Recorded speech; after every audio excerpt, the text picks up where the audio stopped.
Elbert, he ran some great ads during the last election cycle, and this is his latest video, but he totally nails it. Now, first of all, he's a former state senator and a Democrat, and he had enough with Obama, and he came out and was attacking it. And this video, as I recall, is actually from January.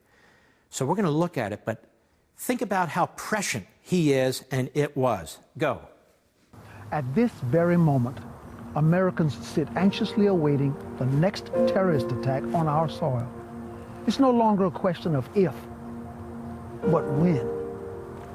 The recent terror attack in San Bernardino was the latest and greatest act of war to go largely ignored by this administration, lost in an incredible sense of denial. It took the president 16 days to even go pay homage to the dead. Instead of moving troops to secure our southern border, he opens up the floodgates to Syrian refugees. And throughout what is rising to the level of a new world war, he remains driven to reduce our rights to own guns. Should anyone be surprised why Americans are afraid? Bill O'Reilly is right about Donald Trump. Trump is appealing to emotion, and no emotion is more powerful than fear. But, Mr. President, the fear we feel is being created by you. As the leader of the world's most powerful army, you have a responsibility, whether you want it or not. Black folk sharing a brave heritage. Harriet Tubman, Frederick Douglass, Rosa Parks, Martin Luther King Jr. If any of these champions had paid witness to Christians being slaughtered, do you believe they would have just sat on their hands? I'm older than you are, sir.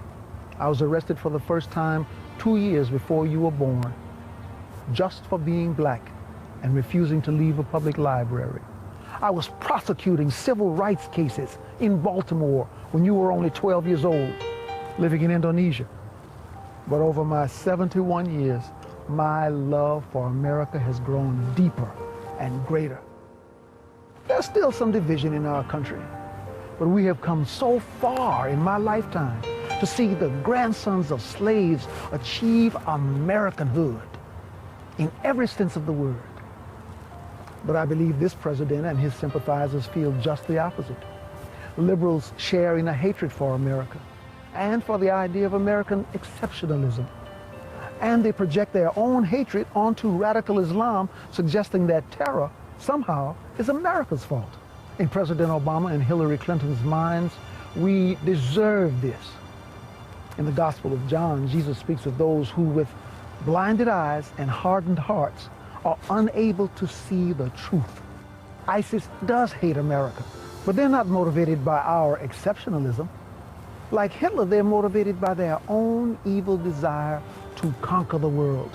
They want a worldwide caliphate where Sharia law rules. Their leader, al-Baghdadi, believes he's been selected by God to rule this new world. And as the months go by and ISIS continues to gain territory, their supporters around the world are watching closely. And their faith in Baghdadi grows. Could he really be the next caliph? Could he really defeat the West? And what does President Obama do to respond? He takes minor military action against him, pinprick bombing with no intent to destroy, almost pretending to fight, which all of a sudden makes Baghdadi seem capable of defeating America. And this is what inspires lone wolves to join the fight. Mr. President, I urge you, secure the southern border of America with troops.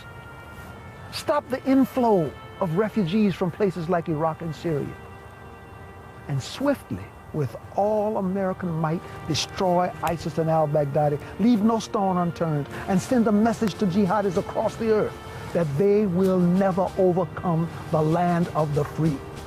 Otherwise, we're only counting down the days to an attack on American soil, one which might make Pearl Harbor or September 11th pale in comparison. And history, Mr. President, will remember you as a weakling.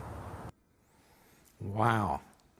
Wow. I wanted to make sure we played that entire video for you so we could remember it. And this is one of the platforms, this is one of the only forums in America where we can do this and will do this. That should be a campaign ad for the Republicans. There's no question about it. That man is a national treasure. and he should be embraced and encouraged to speak out even more and be given more and more platforms. Really, he is just terrific. Karen K., Middletown, New Jersey. Mark, I was so happy